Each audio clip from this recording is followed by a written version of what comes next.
prise de fonction, il a été difficile pour moi de faire le tour de tous ces organes, toutes ces entités qui sont sous la tutelle du ministère de la Pêche et de la Mer.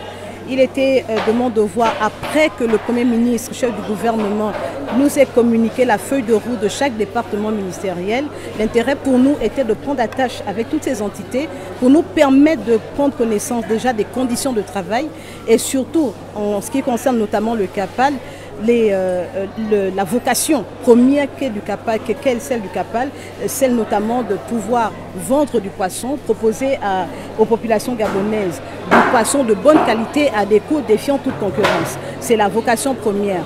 Notre intérêt aussi au niveau du CAPAL, c'est de nous rendre compte qu'il y a des travaux de réaménagement à faire, de façon à ce que les activités connexes qui ont vu le jour entre-temps soient délocalisées de ce lieu pour pouvoir permettre à ce lieu d'avoir comme activité principale que la vente du poisson, ce qui est sa vocation première. Et nous avons parfaitement raison de réaménager cet espace pour lui donner toute sa noblesse, toute la vocation première que tous les Gabonais. Ensuite, ce qu'il y a de particulier au CAPAL, c'est que les prix sont standardisés. On ne trouve pas au niveau du CAPAL des prix qui varient selon les saisons. Nous savons qu'il y a une mercuriale qui existe et cette mercuriale-là, selon le responsable du centre, elle est respectée. Nous avons constaté que tout le dispositif est là, il existe. Toutes les machines sont là pour nous permettre d'avoir du poisson transformé, que ce soit en salé, que ce soit en fumée, que ce soit en filet, que ce soit en dinde, comme l'a dit M. Héribert tout à l'heure, qui est donc le responsable que nous avons rencontré ici. Nous savons que tout est déjà en place.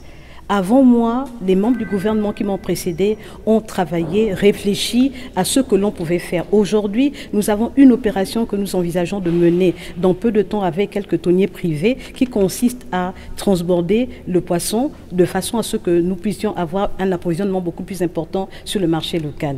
L'absence des structures, des infrastructures appropriées telles que les quais de pêche, etc., n'existant pas au niveau dans notre pays à l'époque, ne pouvait pas permettre que ceux qui viennent exploiter nos ressources puissent nous donner ce qu'ils ont exploité sur nos côtes. Vous savez, nous sommes des êtres humains, il y a des choses que l'on peut amorcer et puis finalement nous rencontrons quelques difficultés.